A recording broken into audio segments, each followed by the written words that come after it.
Oh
चरण तरीत हा देवकळी मूर्ती अनुभव सोहळे देही नामाचा देही अनुभव नामाचा देही अनुभव नामाचा ठेवा लागेल प्रेमाचा तरीत हा देवकळी मूर्ती अनुभव सोहळे सखया कृपे आनंद झाला सखया कृपे आनंद झाला संतीचा देह भाग गेला तरीचा देवकडे मूर्ती अनुभव पांडुरंगा करू प्रथम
त्रिगुणरहितं सद्गुरुं तं नमामि।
बैसोनी माझ्या रसना हरिगुण वर्णवी हरिगुण विशाल पावन वदवे तू कृपा करुण मी मूढमती ऋण म्हणून एक भाकी तसे तुमचा प्रसाद झालिया पूर्ण हरिकथा वर्णन विधान एक वंदित तसे चरण श्री सद्गुरुचे आदरे विठ्ठल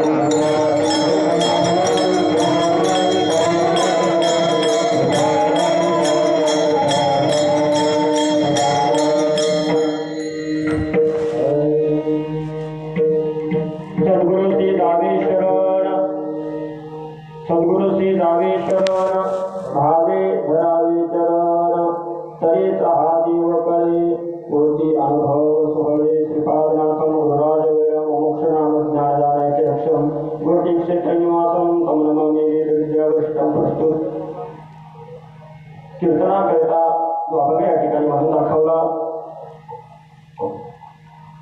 आपल्या समृद्ध परंपरेची असणाऱ्या सच्चिदानंद सखियानंद स्वामींच्या परमशिष्या ब्रह्मदेव विदेही शांताबाईंचा चार चरणांचा आणि गुरु परंपरेनं आलेली परमार्थाची रीती नेमकी काय आहे त्याचं यथार्थ वर्णन करणार आपण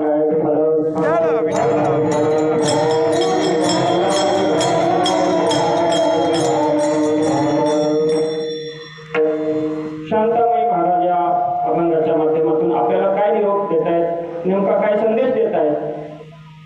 भाषा अतिशय सोपी आहे, अक्षराने एक वर्गही न शिकलेली अशी माई आणि त्या माईने जगद्गुरु तुकोबाराय, ज्ञानोबाराय, एकनाथ महाराज, नामदेव महाराज आदी करून सकल संत मांदियाळ यांनी जशी अभंगरचना केली त्या तोडीची अभंगरचना माईने करावी इतका उच्च कोटीचा परमार्थ माईने सद्गुरु कृपेनं प्राप्त केला। त्या उच्च कोटीच्या अवस्थेला प्राप्त झाल्या आणि मुखातून जी भंग न पावणारी वाणी बाहेर पडली ती अभंग रूपाने आपल्या समोर आहे आणि त्यातलाच हा असा अभंग आहे।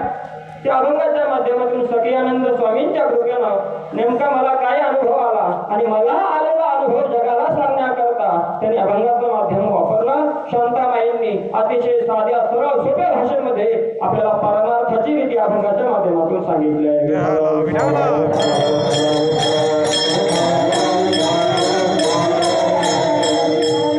सद्गुरु श्री जावेश्वर या भौतिक जीवनामध्ये जगत असताना धावत असताना आपल्या लौकिक त्या ठिकाणी सुखा करता माणूस धावतो आणि धावताना कुठेतरी थकतो, स्वतःच्या हिमतीनं काही सुख प्राप्त होत नाही आणि मग कुठेतरी देवाचा धावा करतो आणि देवाचा धावा करण्याकरता बाहेर इतरत्र भटकत राहतो, कुठेतरी व्रत वैकल्य पूजा अर्चा दान धर्म तीर्थयात्रा याच्यामध्ये अटकत असतो आणि बाहेर भटकत असतो पण आतली वाट काही सापडत नाही। मग हा भटकलेला जीव शांताबाईंनी पाहिला आणि त्या भटकलेल्या जीवाला मार्ग दाखवण्याकरता रीत सांगावी, भाऊ, दादा, ताई, आई, तुम्ही बाहेर भटकू नका, आतमध्ये शिरा आणि आतमध्ये शिरण्याचा मार्ग सद्गुरूंजवळ आहे आणि म्हणून काय करा, रीत सांगितली। सद्गुरू श्री जावेश्वर असं उसूट कोणालाही कसंही सांगत नाही, त्याला रीतीनं जावं लागतं म्हणून शरणागती पत्करण्याची भूमिका माईंनी सांगितलेली आहे। आणि शरणागत कसं व्हावं, भावे धरावे चरण, सर्व भावाने त्यांना शरण जायचंय, सर्व भावाने शरणागती पत्करायची, नवे सर्व भावाने शरणागती पत्करल्यानंतरच ते त्या ज्ञानाला त्या ठिकाणी आपल्याला पात्र करत असतात, ते ज्ञान आपल्या कानी होतच असतात। आणि म्हणून माई सांगतात की सर्व भावाने सद्गुरूंना शरण जाऊन त्यांचं सर्व भावाने त्यांचं चरण धरायचंय, भावे धरावे चरण। त्याने काय होईल, ज्या देवासाठी हा सगळा आटापिटा चालू आहे, ज्या देवासाठी हा सगळा खटाटोप चालू आहे, तो देव या मार्गाने कळेल, या रीतीनं जेव्हा आपण जाऊ तेव्हा तो देव कळेल। तरीच हा देव कळेल, तरीच हा देव कळेल, तरीच हा देव कळेल। बाकीची साधनं माईंनी सांगितली नाही, बाकीच्या साधनांचा कुठलाही उल्लेख माईंनी केला नाही, फक्त सोपी रीत सांगितली। एकदा सद्गुरूंच्या चरणावर डोळून घातली की मग देव कळणं सोपं आहे, देव अनुभवाला येणं सोपं आहे।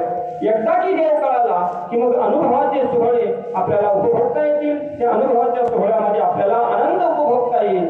आणि तो आनंद कुठं आहे, तो आनंद कुठं, देही अनुभव नामाचा, तिसऱ्या चरणामध्ये माई सांगतात, देही अनुभव नामाचा ठेवा लाभेल प्रेमाचा। त्या नामाचा अनुभव आपल्याला या देहामध्ये, या शरीरामध्ये, या पंचमहाभूताच्या शरीरामध्ये घेता येईल आणि अलौकिक असा अलभ्यला प्राप्त होईल, तो कधीही न संपणारा प्रेमाचा ठेवा प्राप्त होईल। ठेवा लाभेल प्रेमाचा, तो प्रेमाचा ठेवा प्राप्त झाल्यानंतर आपण त्या अतुच्य सुखाला पात्र होऊ। शांताबाई सांगतात की सद्गुरू सखियानंद स्वामींच्या कृपेने मला हा आनंद प्राप्त झाला, त्या आनंदापोटी माझा देहभाव तर गेलाच गेला, त्या साधनेपोटी माझा देहभाव गेला, पण त्या परमानंदाला मी पात्र झाले। सखया कृपे आनंद झाला, संतीचा देहभाव गेला, तरीचा हा देव कळे, पोटी अनुभव सोहळे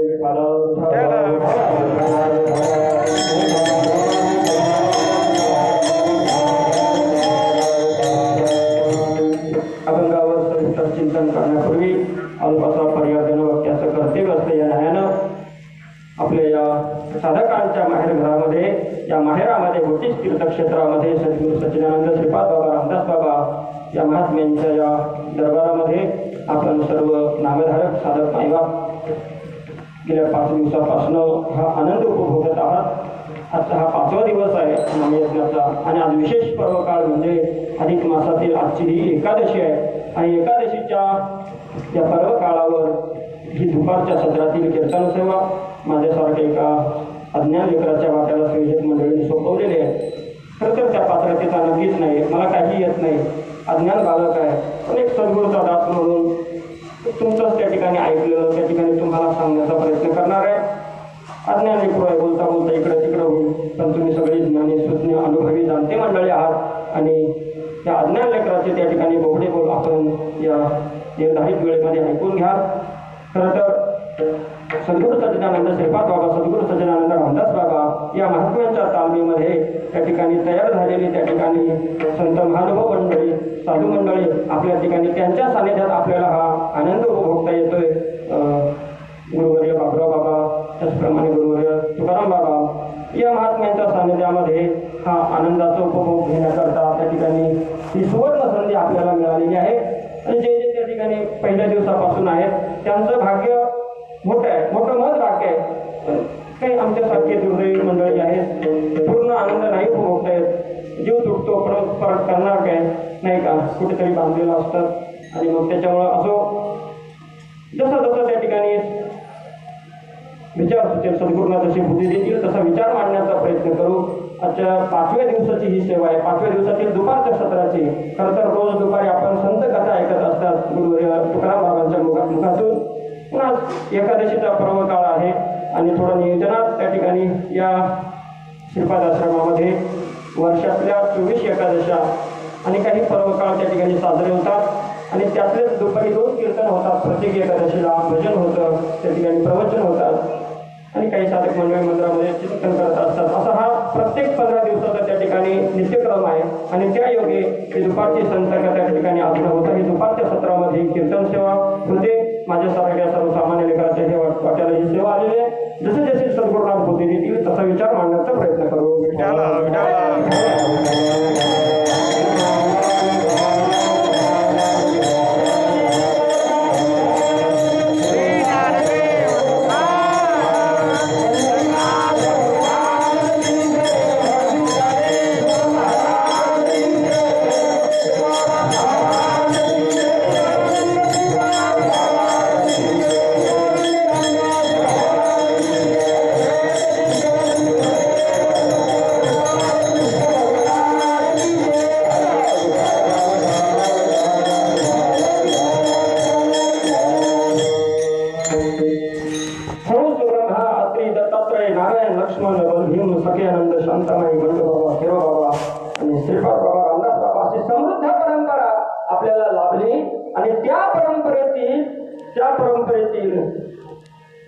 सखयानंदांच्या शिष्य असणाऱ्या शांताबाई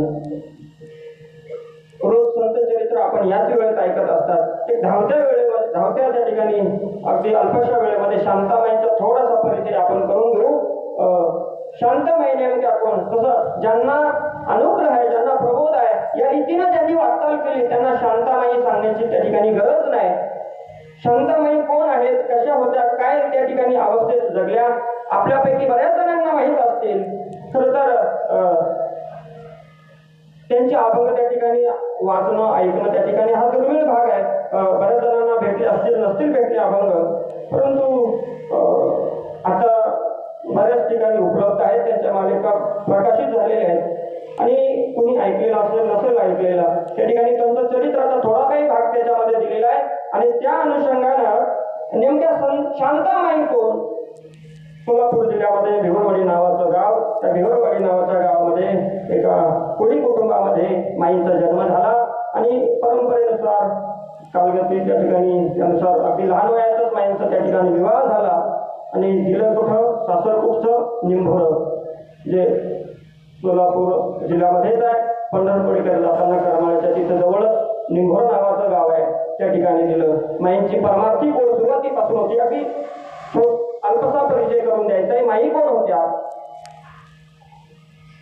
आणि लहान वयातच लग्न झाल्यानंतर परमार्थाची ओढ होतीच आधीपासून. आणि मग निंभोरा गावामध्ये वामनदादा कुलकर्णी नावाचे गृहस्थ होते. त्यांच्या घरी रोज माई भजना करता जायच्या संध्याकाळी. आणि त्यांचा घरचा व्यवसाय असा होता की लोकांच्या घरी पाणी भरायचं आणि त्यांच्या घरून भाकरी घ्यायच्या, कालवून घ्यायचं आणि त्याच्यावर आपला उदरनिर्वाह करायचा. अशी त्यांची घरची त्या ठिकाणी रोजची दैनंदिन कामाची त्या ठिकाणी योजना. आणि या पद्धतीनं वाटचाल करत करत रोज संध्याकाळी वामनदादा कुलकर्णी यांच्या घरी भजनाला जायचं. पण वामनदादा कुलकर्णी हे मात्र सखियानंदांचे शिष्य होते, त्यांचे अनुग्रहित होते. साडे या गावामध्ये सखियानंद महाराज राहत होते. आणि मग वामनदादा कुलकर्णी यांच्या घरी भजनाच्या निमित्तानं जाणं येणं व्हायला लागलं. आणि योग असा आला की सखियानंद स्वामी महाराजांना त्यांनी पाहिलं की महात्मा येतो, यांना उपदेश करतात आणि काहीतरी एक रीत आहे, अनुग्रह त्या ठिकाणी उपदेश देण्याची रीत आहे. मग शांताबाईंचा त्या ठिकाणी अंतःकरणातला तो भाव जागा झाला. गुरु भेटीची तळमळ जागी झाली. गुरु करण्याची त्या ठिकाणी इच्छा जागृत झाली. आणि वामनदादांना त्यांनी सांगितलं, दादा मला गुरु करावा वाटतो आणि तुम्ही महाराजांना सांगा की मला उपदेश द्या. मग पुढच्या खेपेला जेव्हा सखियानंद महाराज आले तर तेव्हा सखियानंद महाराजांना वामनदादांनी सांगितलं की या संतमाईंचा असा त्या ठिकाणी हेतू आहे, उद्देश आहे की तुमचा त्या ठिकाणी उपदेश त्यांना प्राप्त करायचा आहे. मग त्याच्यावर सखियानंद स्वामी महाराजांनी जे उत्तर दिलं ते बारीक आहे का आणि ही काळाची गरज आहे. ते उत्तर असं होतं की माझा गुरु फार कृपाळू, फार दयाळू आणि त्यांनी अनेकांना उपदेश केला आणि अनेकांना बोधपुत्र निर्माण झाला. आणि बोधपुत्र निर्माण झाल्यामुळे माझा सद्गुरू श्रेष्ठ आहे, पण मी मात्र निपुत्रिक आहे, नपुसक आहे. कारण अनेकांना उपदेश दिला, अनेकांना अनुग्रह दिला, पण साधना कोणी करत नाही, कोणी मनावर घेत नाही. साधनेकडे कोणी बाहेरच्या लौकिकाला सगळेजण त्या ठिकाणी लौकिकाला भुलून जातात, पण आतली साधना कोणी करायला मागत नाही. उपदेश अनेक जण घेतात पण साधना कोणी करत नाही आणि म्हणून मी काही उपदेश करत नाही असं सांगितल्यानंतर माई नाराज झाल्या, वामनदादा नाराज झाले. पण वामनदादांकडे माईंचा इतका आग्रह, इतका अट्टहास की मला अनुग्रह प्राप्त करायचा, मला त्यांचा उपदेश घ्यायचा हा हट्ट धरला. हा हट्ट असावा, गुरु भेटीची ती तळमळ असावी. आपल्याला रोजच्या जीवनामध्ये ठेचा लागतात, पण त्या ठेचा सहन करत आपल्याला गुरु भेटीची तळमळ असावी. नाथबाबा एका ठिकाणी सांगतात, कर्माच्या लागती वाटे ठेचा, संपत्ती विपत्तीचा मानिला भरवसा, कन्या पुत्र आप्तजन हातो सुहद ओळसा, या भ्रमदेही बुडालो धावे गुरुराया सर्वेशा. ती गुरुरायाची धाव त्या ठिकाणी, गुरुरायाचा धावा आणि गुरुरायाच्या भेटीची तळमळ प्रत्येकाच्या अंतःकरणामध्ये ती तयार व्हावी. आणि तशीच शांताबाईच्या अंतःकरणामध्ये तयार झाली. वामनदादांना सांगितलं की तुम्ही महाराजांना सांगा की उपदेश द्या. मग जेव्हा वामनदादांनी पुन्हा सखियानंद महाराजांना सांगितलं की माईचा खूप वाट आहे, आता तुम्ही मात्र त्यांना उपदेश द्या. मग दिला, उपदेश दिला, अनुभव दिल्यानंतर त्यांना 8 दिवसामध्ये अष्टभाव झाले. आणि 8 दिवसामध्ये त्यांनी मनावर घेतलं, निष्ठा ठेवली आणि त्या निष्ठेच्या जोरावर त्या अष्टभावाला त्या पात्र झाल्या. आणि अष्टभावाला पात्र झाल्यानंतर पुढे माईंचा त्या ठिकाणी प्रवास अखंड साधनेमध्ये रोजचं त्यांचं जे काम होतं ते काम करता त्या साधनेवर इतके आवड असायच्या की देहाचं त्यांना भान नसायचं. ते पाणी भरत असतील तेव्हा देहाचं भान नसेल, डोक्यावर जर भाकरी कालवण्याची जर त्या ठिकाणी पाठी असेल तर रस्त्याने चालता ती कुठेतरी पडून जाणार, अशी विकट अवस्था त्या ठिकाणी माईंची व्हायची. रोजचा त्या ठिकाणी दिनक्रम असाच चालू होता. लहान मुलं थोडी मोठी झाली आणि मग मुलं ते कामधंदा बघू लागली. मग माईंना अधिक वेळ मिळायला लागला, अधिक साधना करायला वेळ मिळायला लागला. माईंना जसा वेळ मिळायला लागला तशा माई मग सद्गुरू भेटीसाठी साड्याला जायला लागल्या. साडे नावाचं गाव, सखियानंदांची भेट घ्यावी, त्या ठिकाणी त्यांच्याशी चर्चा करावी आणि परत त्या ठिकाणी सखियानंद स्वामी महाराजांनी सांगावं माई आई मुलाबाळांना सोडून लेकरांना सोडून तुम्ही एवढं राहणं ठीक नाही, लोक नावं ठेवतील, तुम्ही परत जा.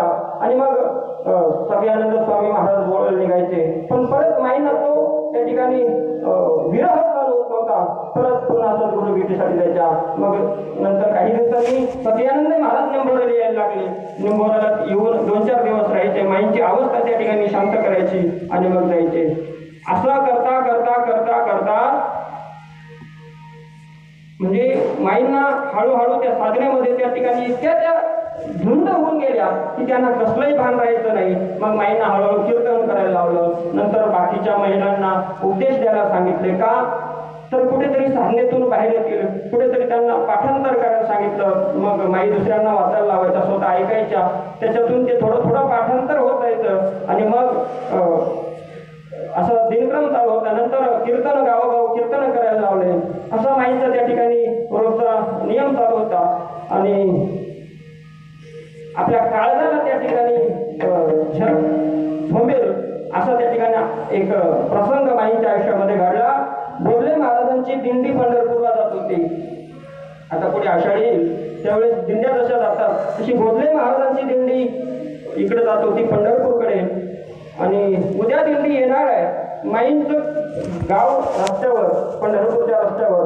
आणि मग येणारे जाणारे वारकरी माईंच्या घरी थांबायचे, शिवा तुकडा खायचे आणि आपले परत वाटचाल करायचे. तसं ती बोधले महाराजांची दिंडी माईंच्या गावाला त्या ठिकाणी यायची दरवर्षी. उद्या दिंडी येणार आहे, माईंना निरोप आला उद्या दिंडी येणार आहे. पण माईंची परिस्थिती इतकी हलाखीची, घरात काही शिल्लक राहिलं नव्हतं, काही शिल्लक नव्हतं राहिलं. मग माईंनी विचार केला आता काय करायचं. बघा आपल्याला जो साधूने जो विवेक दिलेला आहे त्या विवेकाचा वापर कुठे करावा.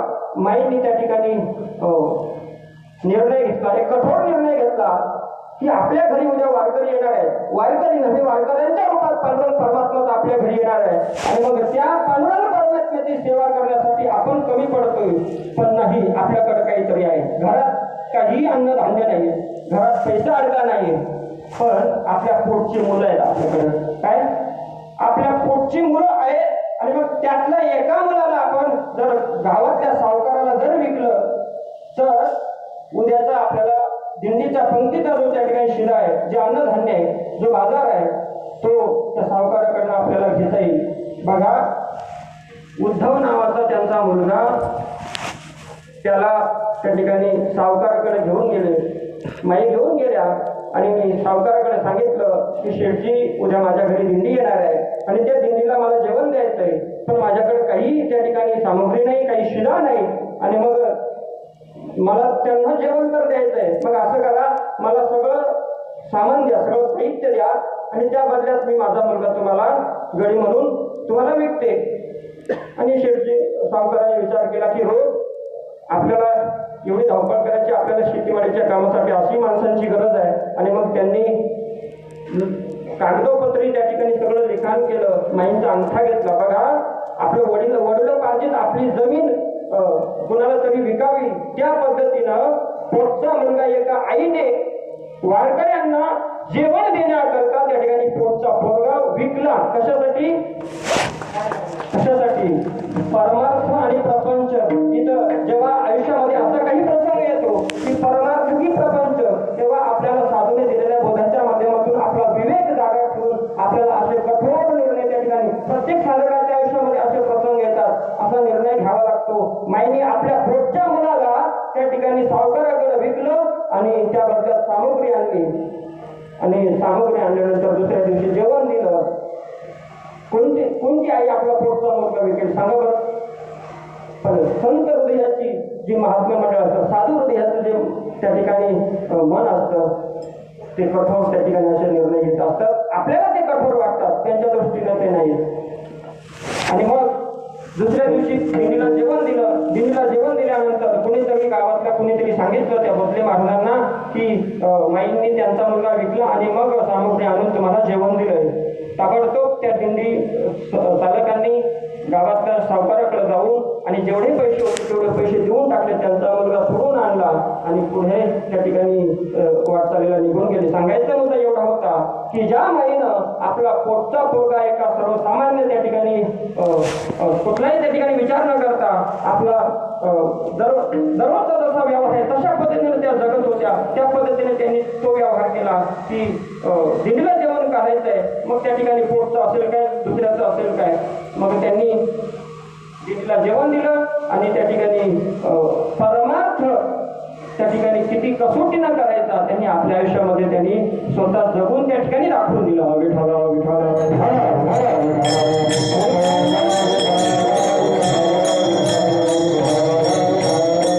अनेक प्रसंग आहेत त्यांच्या आयुष्यामधले.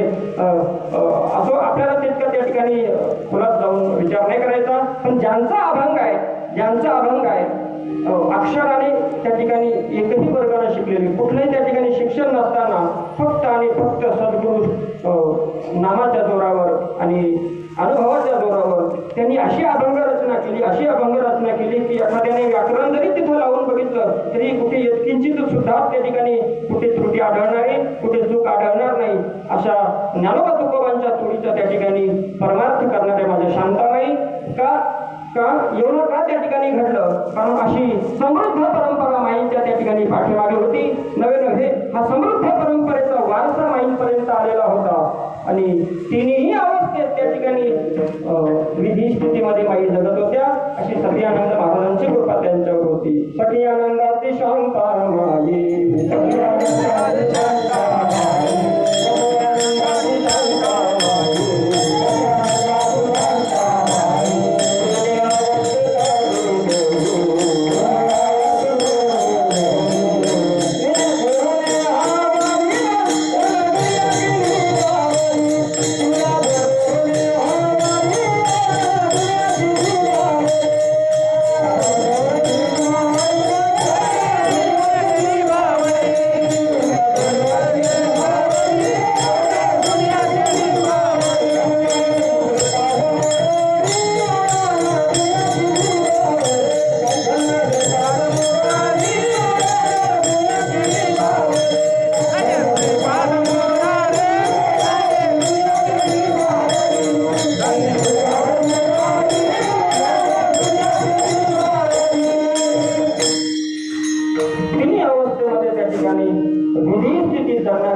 माई, आणि अशा पद्धतीनं त्यांनी जी काही अभंग रचना केली त्यातला हा अभंग आहे. आणि अभंगाच्या माध्यमातून त्यांनी अशी काही रीत सांगितली की त्यांनी आपल्याला वाट सोपी करून दिली. आपल्याला कुठं घुटमळायला नाही लावलं. तुम्ही तीर्थयात्रा करा, तुम्ही रोज वैकल्य करा, तुम्ही उपवास तापास करा, काही नका करू. तुम्ही फक्त सद्गुरू चरणावर डोळण घाला, सद्गुरूला शरण जा. कारण आपल्याला जेव्हा कुठेतरी देव कळावा, भक्ती काय कळावी असं जेव्हा आपल्याला वाटतं तेव्हा आपली धावाधाव सुरू होते. मग कोण तीर्थयात्रेला जातं, कोण शास्त्र धुडावतं, कोण तीर्थयात्रा उपवास तपास सुरत काय नको ते आपण करतो. नाना साधनांच्या केल्या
तरीही आपल्याला ती गोष्ट प्राप्त होणार नाही.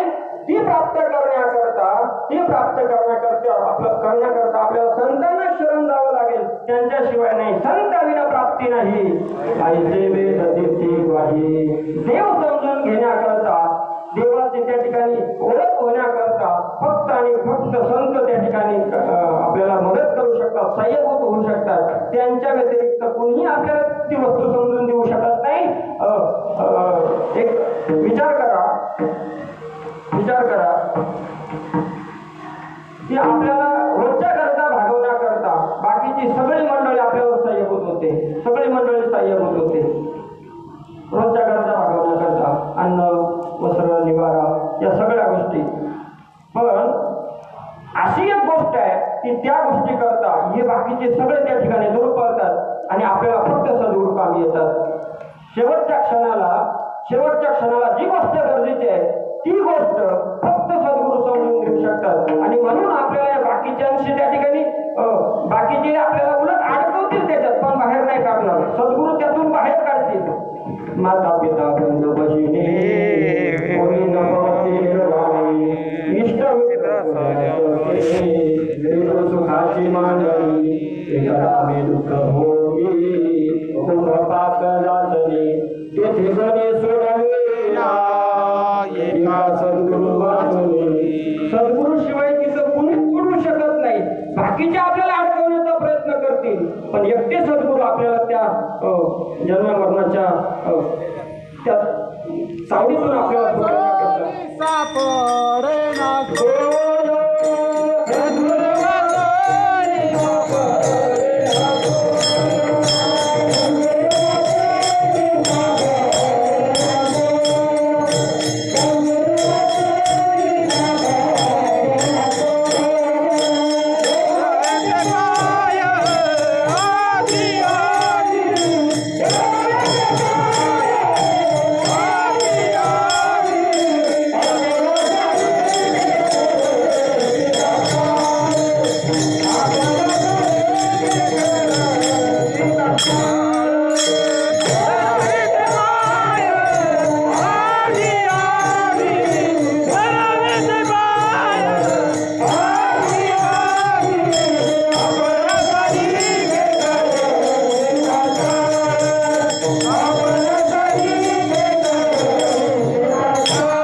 सद्गुरू शिवाय गत्यंतर नाही. सद्गुरू वाचोनी नाम नाही हाता साधने साधिता कोटी गुणी जैसा कांते विन करणे संसार जैसा हव्या पार साधनांचा. सद्गुरू वाचोनी संसारी तारक नसेसी निष्ठांका अनकोणी इंद्र चंद्रदेव ब्रह्मादी करून संशयाची श्रेणी छेदतीना. दुसरं कोणीही त्या ठिकाणी ही संशयाची श्रेणी छेदू शकत नाही, मोडू शकत नाही. फक्त सद्गुरू मोडू शकतात. म्हणून त्या ठिकाणी शरणागती त्यांची पत्करायचे. आणि शरणागती पत्करण्याची रीत काय तर त्यांना सर्व भावाने शरण जायचंय, त्यांच्या चरणी नतमस्तक व्हायचा झालं तर पहिलं चरण सद्गुरूची शरण जावे.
सद्गुरु श्री जावे शरण भावे धरावे चरण करीत हा देव कळे होती अनुभव सोहळे. पहिल्या चरणामध्ये माई सांगतात की देव कळून घ्यायचा असेल तर रीत काय आहे, कुठे तुम्ही फिरू नका, काही करू नका. एकदा सद्गुरूंना शरण जा आणि एकदा सद्गुरूंना शरण गेल्यानंतर, सर्व भावाने शरण गेल्यानंतर त्या ठिकाणी तुमचा आटापिटा थांबेल, तुमची धावाधाव थांबेल. एक वाक्य बोलू. परमार्थ त्या दिवशी सुरू होतो बर का, जोपर्यंत आपण हे सगळं कोणी भजन कीर्तन प्रवचन दिंडी वारी तीर्थयात्रा व्रत वैकल्य उपवास तापा जे काही कोणी करत असेल, आपल्याला वाटतं हे सगळं करतो म्हणजे आपला परमार्थ सुरू झाला, हे सगळं करतो.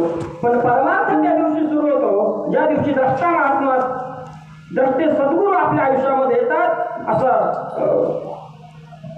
वैराग्यवान महात्मा आपल्या आयुष्यामध्ये येतो आणि ज्या दिवशी आपण त्यांच्या अधीन होतो, त्यांचा अनुग्रह आपल्याला प्राप्त होतो, त्या दिवशी परमार्थ सुरू होतो.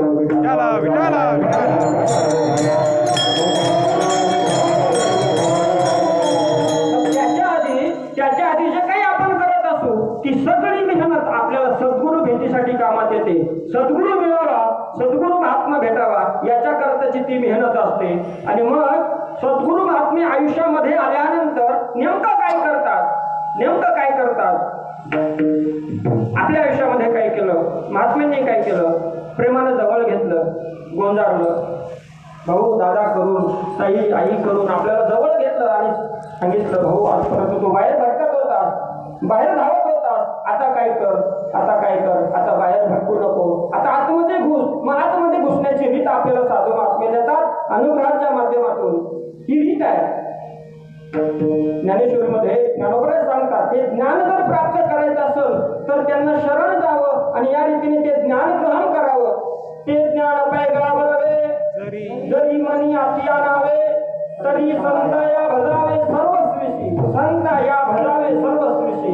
पै ज्ञानाचा कोठा तिथं सेवा हा दारवंटा, स्वाधीन करी सुगटा ओळखुनी. शरण कसं जावं तनु मनुजीवे चरणाशी लागावे, अगर्वता करावे दास्य सकळ. आणि मग तेव्हा ते महात्मे कृपा करतात. मग अपेक्षित जे आपुले तेही सांगतील कुशले जेणे अंतःकरण बदले संकल्पाने. साधूला शरण गेल्यानंतर साधू महात्मे कृपा करत असतात. ते दयेचे सागर असतात, प्रेमाचा आगर असतात, धैर्याचा डोंगर असतात. असे ते साधू महात्मे असतात. साधू संत माया बाप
आई आणि बापाची उपमा साधूला दिली. तुम्ही संत माय बाप कृपावंत असे दयेचे सागर असणार, भक्तीचे माहेर असतात.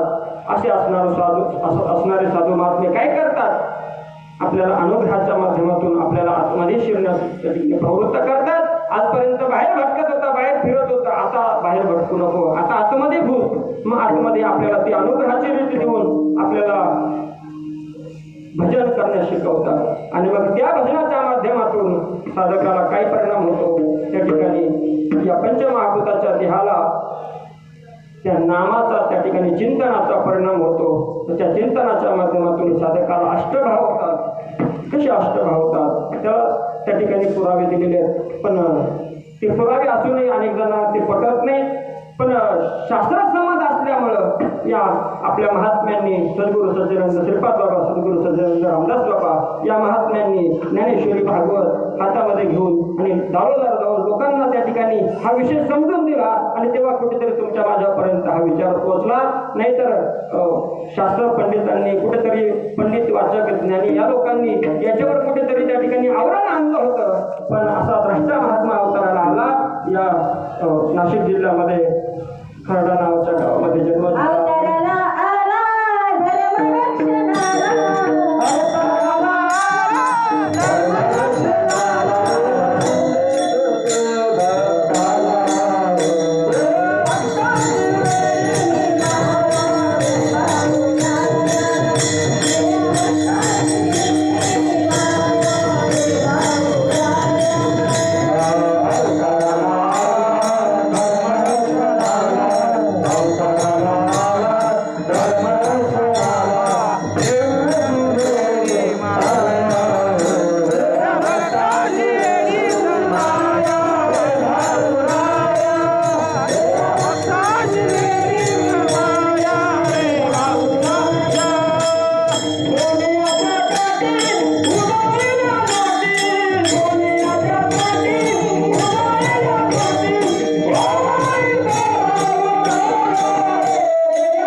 असा हा द्रष्टा महात्मा आपल्या या नाशिक जिल्ह्यामध्ये अवताराला आला.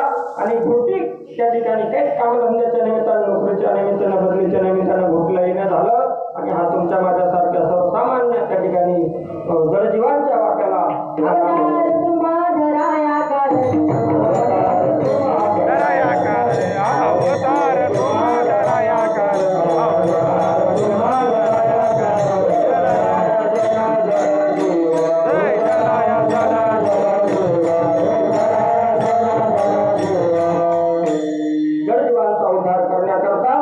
त्या ठिकाणी महात्म्याचा अवतार कार्य असतं. ब्रह्ममूर्ती संत जगी अवतरले, उद्धाराया आले दिनजनांचा उद्धार करण्याकरता महात्मे अवताराला आले. आपल्यापर्यंत ते प्रसाद पोहोचवला. त्या काळामध्ये शांताबाईंनी त्या ठिकाणी अनेकांना त्या ठिकाणी उपदेश केला.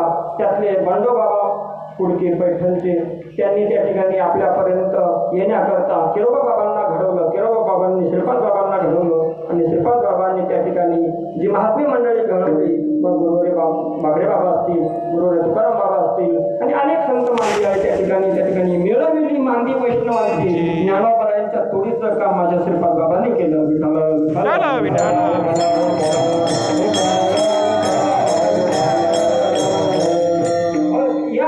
परमार्थ त्याने किती मंडप आहेत, कोण किती संप्रदाय आणि एवढ्या संप्रदायाची गर्दी किती गर्दी. या गर्दीतून आपल्याला त्या ठिकाणी विचून काढलं. भक्तिप्रेमाचा त्या ठिकाणी अनुभव घेणे एवढं सोपं नाही. भक्तिप्रेम सुख नेनवे अनेका पंडित वाचका आत्मनिष्ठ जरी झाले जीवनमुक्त तरी भक्तिसुख दुर्लभ. त्या भक्तिसुख एवढं दुर्लभ आहे. पण तुमच्या माझ्या दादापर्यंत येऊन रीत सांगितली, भाऊ असं नाही, असं आहे. हा देहभाव नाहीसा करून आपल्याला त्या भक्तिप्रेमाला पात्र केलं. एवढा त्या ठिकाणी अद्वैताचा त्या ठिकाणी उच्च कोटीचा सिद्धांत सोप्या भाषेमध्ये, कुठलं वेदांत नाही सांगितलं, कुठली अवघड भाषा नाही सांगितली, सरळ सोप्या भाषेमध्ये आपल्या गळी उतरवलं ते ब्रह्मज्ञान. आणि त्याच्याकरता सुपिरीत सांगितली. महात्मे आपल्याला गर्दीतून आपल्याला विचून काढतात. गुरु भेटले चौकात, गुरु भेटले चौकात, गुरु भेटले चौकात, गुरु भेटले चौकात. गाणी गायला माझा हात, गाणी गायला माझा, गाणी गायला माझा हात, गाणी गायला माझा. मला नेले एकांतात, मला नेले एकांतात, मला नेले एकांतात, मला नेले एकांतात. मंत्र दिला एकांतात, मंत्र दिला एकांतात, मंत्र दिला एकांतात.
आपल्या कानी त्या ठिकाणी पेरणी केली आणि मग आपल्याला आतमध्ये घुसवल्यानंतर त्या ठिकाणी भाव जागे झाले.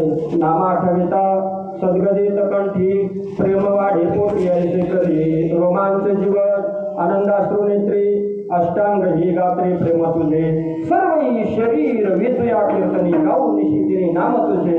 रितन आतमध्ये जायला सांगितलं. त्याचा परिणाम असा झाला. नाते डाळी पिटी प्रेमानंद धरणी रोटी माझे सगळे ते सज्जन भोळे भाविक हरिजन न धरीती लाज नाही जनाचा विकास. अशा पद्धतीनं कुठली लाज भय शंका त्या ठिकाणी न ठेवता साधक आनंदाने त्या ठिकाणी तो आनंद भोगू लागला.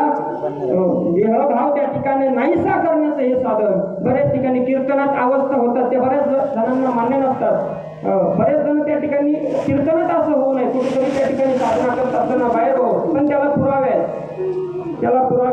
भागवतामध्ये भागवतामध्ये एकनाथ महाराज सांगतात जर आपल्याला आपलं आत्महित साधायचं असेल तर त्या ठिकाणी काळ वेळेची त्या ठिकाणी कुठलीही मर्यादा नाही. आपलं आत्महित साधना करता साधावया निज काज सांडूनी लौकिकाची लाज कीर्तनी नाचती भोग अति निर्लज्ज निशंक कुठलीही शंका न घेता कुठलीही लाज न बाळगता आपलं जर आत्महित साधायचं असेल निजकाज आपलं जर साधायचं असेल साधावया निजकाज सांडूनी लौकिकाची लाज कीर्तनी नाचती भोग अति निर्लज्ज निशंक अशा पद्धतीनं. आणि मला सांगा देवाची अवस्था कुठे झाली होती. आपण प्रमाण देतो देव पितांबर गळ्यापर्यंत नाचला. पितांबर नाचताना असं देवाचा पितांबर गळला. कुठल्या प्रसंगात नामदेव कीर्तन करे पुढे देवदास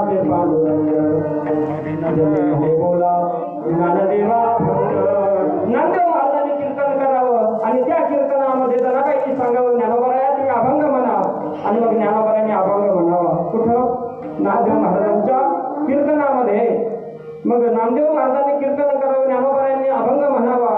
अभंग बोलता रंग कीर्तनी भरला प्रेमाचे छंदे विठ्ठल बोलू लागला.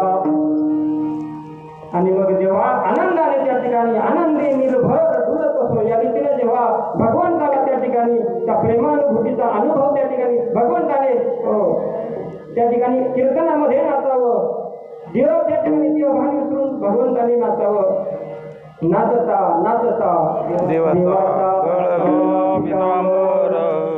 सावर होई देवायचे बोले कबीर साधूया संतांनी देवाला धैर्य मनगडी. जेव्हा अवस्था भोगत असतो साधक तेव्हा सुद्धा त्याला कसलंही भान नसतं. जेव्हा कुणीतरी त्या ठिकाणी दुसरे त्या ठिकाणी त्याला भांडवल आणतात तेव्हा काय झालं असं त्याला वाटतं. असंच प्रत्येकाचा अनुभव आहे. आणि तसंच देवाचं झालं काय झाले म्हणून इथं सकले साधूया संतांनी देवाला धैर्य मनगटी काय झाले म्हणून इथं सकले जगजगती. आणि त्याच कीर्तनामध्ये अभंग सांगायला लावला कोणी जनाबाईंनी. आणि ज्यांनी सांगायला लावला त्यांना इतका आनंद झाला त्यास त्यांनी सुद्धा लोळण घातली संतांच्या चरणावर. नामयाची जनी डोळे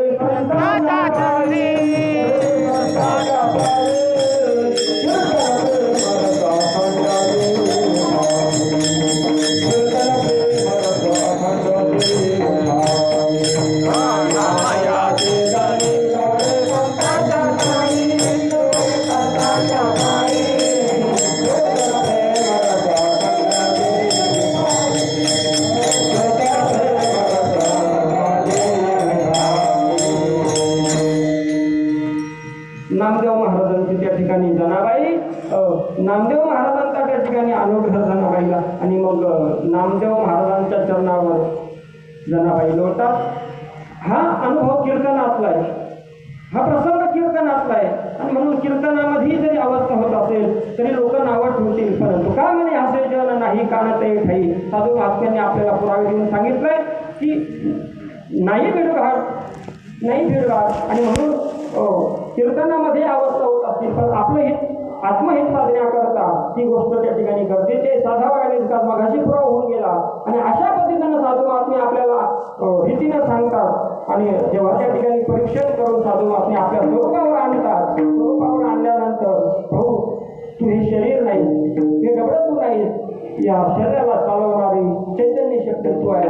आणि मग असा स्वरूपाचा बोध येऊन गुरुनाथे माथा ठेविला करू अज्ञान तिमिर गेले शुद्ध मार्ग स्वाचारू गरजात चाली गेलो फिटला अज्ञान अंधकारू एक अज्ञान म्हणे माझा श्री गुरु जागो धर्म जागो गुरु महिमा तिही दाविला देव निवारुनी भवरदाळी अवगानी रसला देव. त्या प्रबोधाच्या माध्यमातून साधकाला त्या ठिकाणी स्वरूपावर आणतात.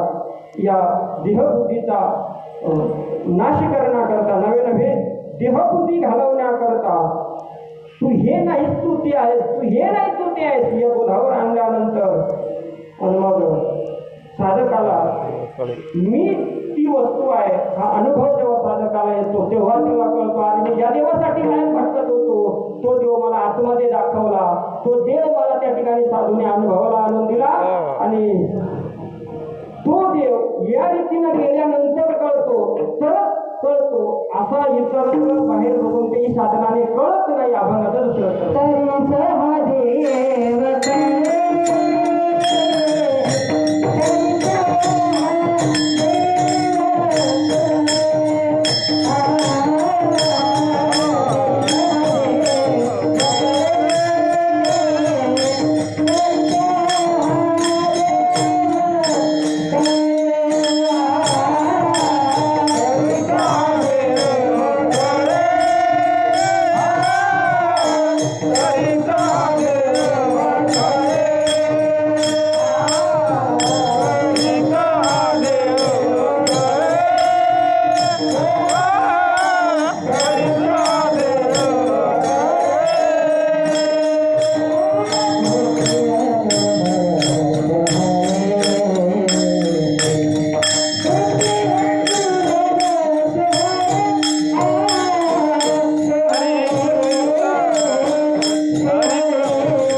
यायचं जेव्हा जाऊ तसं सद्गुरूंना शरण गेल्यानंतर सद्गुरूंनी दिलेल्या रीतीनं त्या मार्गानं वाटचाल करू तेव्हा तरीच हा देव कळे तरीच हा देव कळे नाहीतर त्या ठिकाणी आपली भटकंती थांबणार नाही. तरीच हा देव कळे तेव्हा साधूची शरणागती पत्करू तेव्हा आणि साधूची शरणागती पत्करू. आपण व्यवहारामध्ये प्रपंच करत असताना आपल्या मनाने प्रपंचामध्ये आपल्या मनाने आपण कसंही वागलं तरी त्या ठिकाणी आपण कसंही वागतो पण परमार्थामध्ये आपण आपल्या मनाने वागून जमत नाही. परमार्थामध्ये आपल्या मनाने वागून जमत नाही. कसं हॉटेलमध्ये जर आपण गेलो आपल्याला दिसणारे जेवढे काही पदार्थ आहेत तेवढे पदार्थ आपण आपल्या इच्छेप्रमाणे आपण घेऊ शकतो मागून खाऊ शकतो. पैसे घेऊन आपल्याला जेवढा काही त्या ठिकाणी अन्नाचा उपभोग घेता येईल तेवढा आपण तो आनंद त्या ठिकाणी घेऊ शकतो. तेव्हा हॉटेलमध्ये गेल्यानंतर मग विचार करा दवाखान्यात गेल्यानंतर तिथे जेवढी औषधं दिसत आहेत जेवढी इंजेक्शन दिसत आहेत आपण आपल्या मनाने तिथं आपलं डोकं लावून चालणार नाही, आपलं डोकं तिथं लावताच येणार नाही. तिथं आपल्याला डॉक्टरचंच ऐकावं लागेल, तिथं डॉक्टरचंच ऐकावं लागेल. बरेच जण म्हणतात मला अवस्था काय होते, साधूंच्याच चरणाजवळ जातच नाहीत, साधूंच्या त्या ठिकाणी सहवासात राहतच नाहीत, संगतीत राहतच नाही. साधूंना नेमकं काय अपेक्षित आहे ते आपल्याकडनं घडत नाही आणि म्हणून अवस्था होत नाही. अवस्था होण्याला कारण ते असतं, कुठेतरी पाणी मोडतं, कुठेतरी पाणी गळतं आणि म्हणून त्या ठिकाणी ती तेवढीच एकदा हरळीच्या मुळीला अडकलेला तो तेवढा नांगर काढला की मग आपापची वाटतं त्या ठिकाणी सुलभ होते. आणि मग डॉक्टरचं जसं ऐकावं लागतं तसं साधूचं आपल्याला ऐकावं लागतं, तेव्हा त्या ठिकाणी आपला परमार्थ सोपा होतो. सोपा नाहीतर ब्रह्मज्ञान नव्हे लेकुराच्या गोष्टी ते भावापोटी अनुताप साधूशिवाय होत नाही आणि अनुताप झाल्याशिवाय भाव तयार होत नाही. भाव जर तयार नाही झाला तर देव कळत नाही आणि म्हणून अनुतापावी न भाव कैसा राहे अनुभवे पाहिजे दुनिया. या रीतीनं जाऊ तरीच देव कळेल. माई त्याच्यामुळे सांगतात या रीतीने जाऊ तरच देव कळेल, त्याच्याशिवाय देव कळणार नाही. आणि देव कळाल्यानंतर तेव्हा ज्यांना देव कळला त्यांच्या अनुभवाची सोय. हा आता जो आता चालू आहे 5 दिवसापासून हा अनुभवाचा सोहळा आहे, खरोखर अनुभवाचा सोहळा आहे. मागच्या 23 वर्षापासून अनुभवाचा सोहळा उपभोगतात. पुढच्या वर्षी 2 तप पूर्ण होतील. अनुभवाचा सोहळा बरं का. ज्यांच्यापर्यंत रीत आली त्यांचा अनुभवाचा सोहळा, ज्यांच्यापर्यंत रीत नाही त्यांचा लातूर पॅटर्न, ताजा लातूर पॅटर्न बऱ्याच जणांना माहीत आहे, त्यांचा हा सोहळा असतो. आणि ज्यांच्यापर्यंत रीत आली त्यांचा मात्र अनुभवाचा सोहळा. हा बाहेरचाही अनुभवाचा सोहळा आणि आतलाही अनुभवाचा सोहळा. आतमध्ये त्या ठिकाणी आपल्याला आनंदाच्या उकळ्या त्या ठिकाणी फुटतात. सुख दुःख समान सकळ जीवांचा कृपाळ ज्ञानाचा उद्भव भक्ती प्रेमाचा करोड. हा भक्ती प्रेमाचा करोड माजवण्याकरता फक्त आपली ही मालिका त्या ठिकाणी आज कार्यरत आहे. बाकी त्या ठिकाणी आपल्याला तो त्या ठिकाणी लवणच त्या ठिकाणी भेटणार नाही. बाहेरचं सगळं भेटेल पण आपलं त्या ठिकाणी भांडवल भेटणार नाही.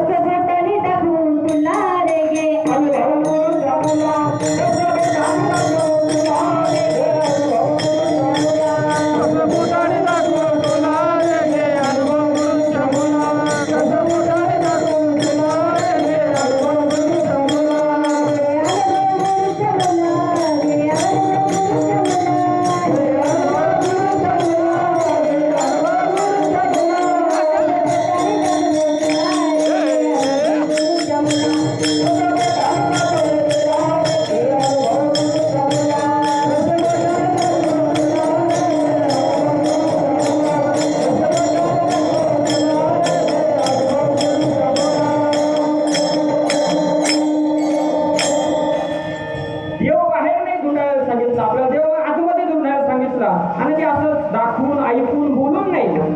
हे अनुभव गुरुच्या ज्या देवासाठी बाहेर भटकतो तो देव आत आहे, तो आतमध्ये आहे, तो आतमध्ये त्या ठिकाणी शोधायला सांगितलं. नवे नवे अनुभवाला आनंद दिला साधकांच्या हृदय मंदिरात.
या रीतीनं गेल्यानंतर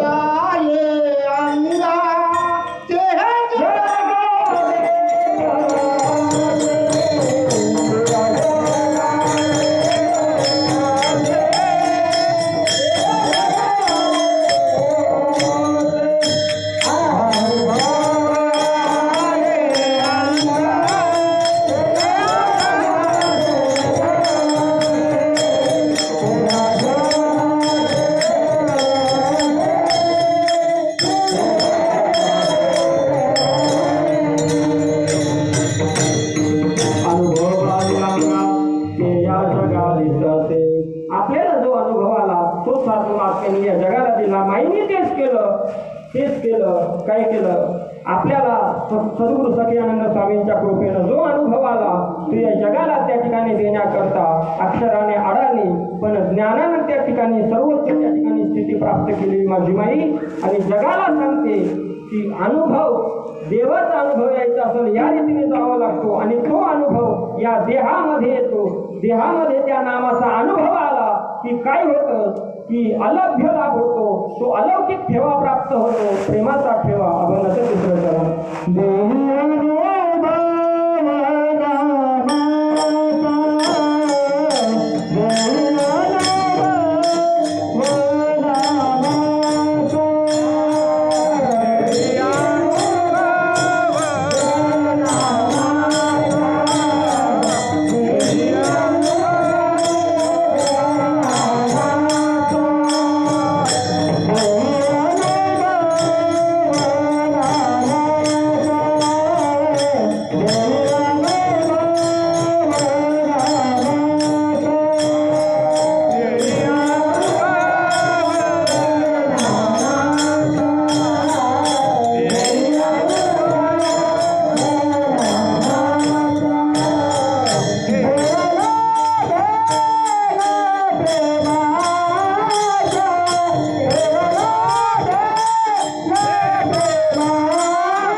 नामाचा त्या ठिकाणी अनुभव या देहामध्ये या पंचमहाभूताच्या शरीरामध्ये आल्यानंतर प्रेमाचा ठेवा प्राप्त होईल. जो ठेवा कधीही संपत नाही.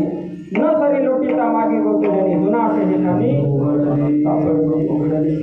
अशा पद्धतीने न संपणारा ठेवा. तुका माने होता ठेवा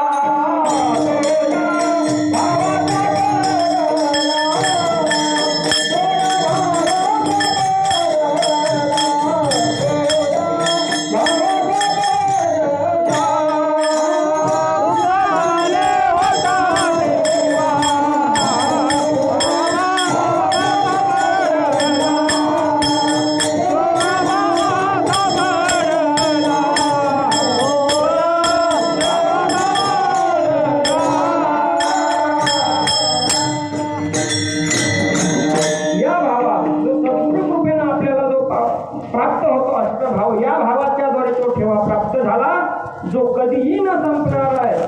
तुका म्हणे पोते सदा भरले नो हेरिते.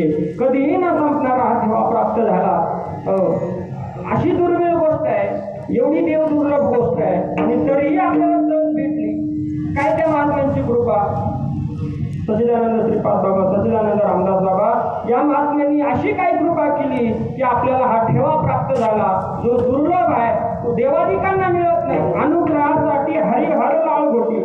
देवादिकांनी लाळ घोटावी त्याच्याकरता देवादिकांना त्या ठिकाणी हा भक्तिप्रेमाचा ठेवा प्राप्त होऊ नये. पण तो आपल्याला प्राप्त झाला. महात्म्यांनी कृपा केली. कारण ते त्याच्यासाठीच अवताराला येतात. त्याच्यासाठीच ते याच कार्याकरता त्यांचा त्या ठिकाणी जन्म असतो. नवे नवे देह धारण करतात ते याच कारणासाठी. माझ्या श्रीपाद बाबांनी तेच कार्य केलं जे ज्ञानोबांनी 12व्या शतकामध्ये जगाला ब्रह्मज्ञानाचा सुकाळ करण्याकरता त्यांनी प्रतिज्ञा केली. ये मराठीचे नगरी ब्रह्मविद्येचा सुकाळ करी होऊ दे या जगा. या जगामध्ये भक्तिप्रेमाचा दुष्काळ होता आणि तोच त्या ठिकाणी सुकाळ करण्याकरता ज्ञानोबांची प्रतिज्ञा पूर्ण करण्याकरता ज्ञानोबांचं त्या ठिकाणी 22 वर्षांचं त्या ठिकाणी नरदेहाचा या भौतिक जगामध्ये नरदेहाचा त्या ठिकाणी वावर 22 वर्ष होता आणि माझ्या श्रीपाद बाबांचा 78 वर्ष. 22 आणि 78 किती झाले? 100. आणि शतवर्षाची गणना असं कोणी सांगितलं? साधू महात्मांनी सांगितलंय. मग बाबा आणि ज्ञानोबा वेगळे का? ज्ञानोबांचंच कार्य बाबांच्या रूपामध्ये येऊन त्यांनी पूर्ण केलं. ज्ञानोबांचाच अवतार म्हणजे श्रीपाद बाबा. करण्याजड जीवांचा उद्धार, करण्याजड जीवांचा उद्धार, ज्ञानोबाने धरिला अवतार. श्रीपाद रूप सगुण साकार, त्यांनी केला जगी उपकार. नाम धर्म जागविला त्यांनी, नाम धर्म जागविला त्यांनी. संत श्रीपादाची ऐका कहाणी, संत श्रीपादाची ऐका कहाणी. श्रीपाद रामदास दोघे जण महाराष्ट्र भूमी काढली पिंजून. घोटी क्षेत्र केले पावन, अनादि नाम केले जाताना. पाखंडाचे खंडन करोनी, पाखंडाचे खंडन करोनी.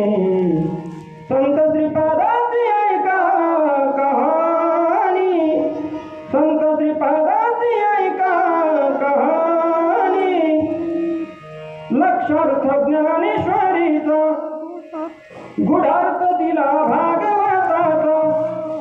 लक्षार्थ ज्ञानेश्वरीचा, गुढार्थ दिला भागवताचा. प्रसाद देऊन अनुग्रहाचा, सत्य धर्म प्रबोधाचा. अष्टभावाचा पान्हा पाजोनी, अष्टभावाचा पान्हा पाजोनी. संत श्रीपादाची ऐका कहाणी, संत श्रीपादाची ऐका कहाणी. चांगला विचार केला तर सांगितले जोडून दोन्ही कर. चांगला विचार केला तर सांगितले जोडून दोन्ही कर. उद्धरिले कोटी नारी नर, कीर्ती तुमची झाली अजरामर. नाम विसरू नका गेले सांगोनी, नाम विसरू नका गेले सांगोनी. संत श्रीपादाची ऐका कहाणी, संत श्रीपादाची ऐका कहाणी.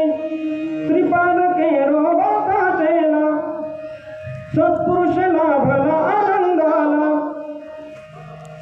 11वा खंड केली घोटीला, कृतार्थ केले परंपरेला.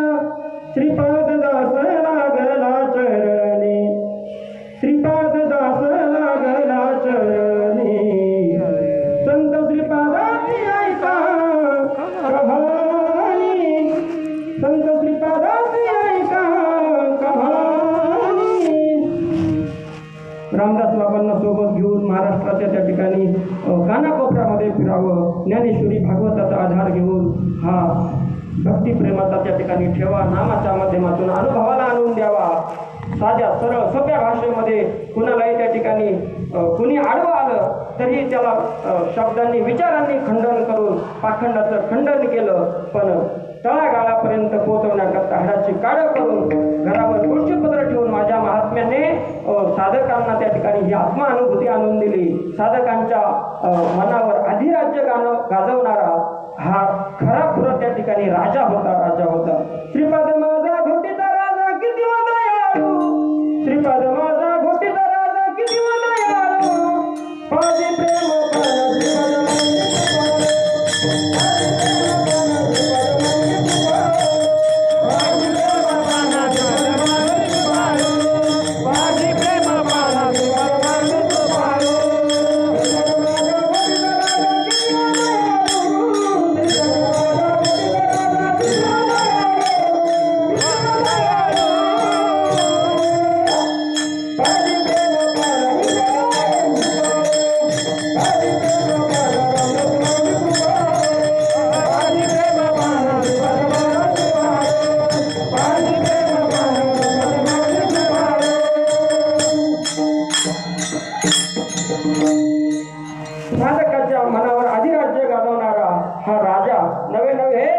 या विश्वाची चलनवलन करणारी जी शक्ती आहे ती शक्ती सगुण रूपामध्ये अवताराला आली आणि आपल्याला प्रेमाचा ठेवा प्राप्त करून दिला. आणि भगवंत तो प्रेमातच भुकेला आहे. थोडा प्रेमाचा भुकेला हाती दुष्काळ दयाला. तो फक्त एवढ्यासाठीच भुकेला आणि तेवढंच बाबांनी आपल्याला प्राप्त करून दिलं. ज्ञानोबाई म्हटलं की ज्ञान सगळ्यांना माहित आहे. तुकोबाई म्हटलं की वैराग्य, नाथबाबा म्हटलं की शांती, अजून निळोबाई म्हटलं की गुरुभक्ती, नामदेव महाराज म्हटले की त्या ठिकाणी भक्ती. आणि अशा पद्धतीनं प्रत्येक संतांचं कार्य काळानुसार त्या ठिकाणी होत गेलं. आता संत वाङ्मय भरपूर झाला, अभंग ओव्या सगळ्या काही भरपूर आहे, सगळं काही जिथलं तिथं आहे, पण त्याचा अनुभव आणून देणारे त्या ठिकाणी दुर्मिळ होते. म्हणून निळोबारायानंतर बाबांसारखे त्या ठिकाणी महात्मे अवतार आले. बाबा अवताराला आले आणि बाबांनी श्रीपाद बाबा म्हटलं की अष्टसात्विक भाव, जसं तुकोबाराय म्हटलं की वैराग्य, शांती म्हटलं की एकनाथ महाराज, तसं श्रीपाद बाबा म्हटलं की अष्टसात्विक भाव. आणि बाबा सांगून गेले घोटी 11वा खंड आहे आणि तो 100% आहे आणि होणार आणि राहील.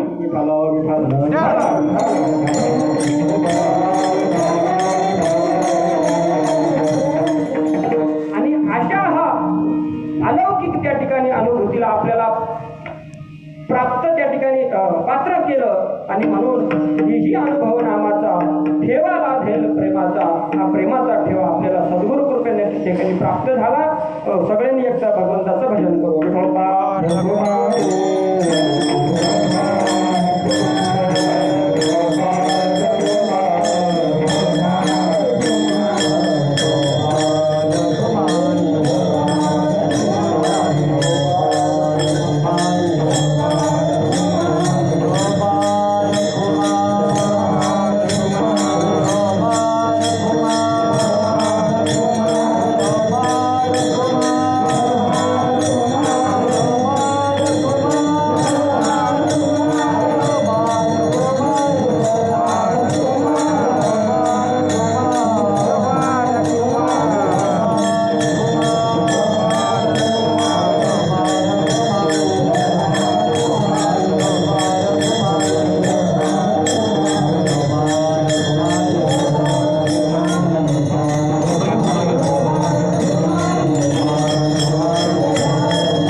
ठेवा लाजवा भेद प्रेमाचा.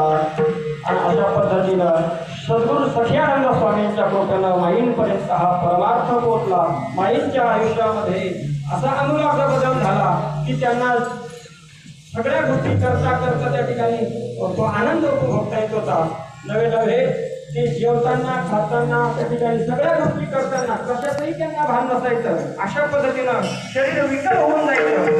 प्रेम धोंडे गती देह धरणे लोटे अशा पद्धतीनं त्या जगत होत्या. आणि हा एवढा आनंद त्यांना कोणामुळे प्राप्त झाला तर सद्गुरूमुळे प्राप्त झाला. सद्गुरू शिवाय त्या ठिकाणी गत्यंतर नाही. गुरु विना ज्ञान कळेना, अक्कल बाजारात मिळेना. अशा पद्धतीनं सद्गुरू कृपेनं त्या ठिकाणी हा ठेवा प्राप्त होतो. शांतपणे सांगतात की मला माझ्या सद्गुरूमुळे सखियानंद स्वामींमुळे हा आनंद प्राप्त झाला. नवे नवे तो आनंद प्राप्त होण्याकरता जी गोष्ट आळी होती ती म्हणजे देहबुद्धी. आणि ती देहबुद्धी घालवण्याकरता, ती भूल उतरवण्याकरता सद्गुरू आले. मी तुपणाची थोर आली भुली, मी कोण येथे ओळख बुडाली, अहम विवेके काया जड झाली, सद्गुरू काढून बोल बाबा ओळी. अशा पद्धतीने ती भूल उतरवण्याकरता सद्गुरू महात्मा आयुष्यामध्ये आला. देहबुद्धी हलवली. सखियानंद स्वामींच्या कृपेनं देहबुद्धी बाद झाली आणि मग तो परमानंद प्राप्त झाला. आपण आता शेवटचे चरण सकला संगे आनंद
शेवट काय देहबुद्धी बाद होते आणि आनंद प्राप्त होतो. म्हणून काही साधू महात्मे काय करतात, तेवढंच नाम आपल्यापर्यंत पोहोचवतात आणि फक्त आपल्याला त्याचा अट्टहास करायचा आहे आणि त्या योगी आपल्याला हा देहभाव नाहीसा करायचा आहे आणि देवभाव जागा करायचा आहे. नामाचा छंद लागू दे, देहभाव सारा जाऊ दे. नामाचा छंद लागू दे, देहभाव सारा जाऊ दे.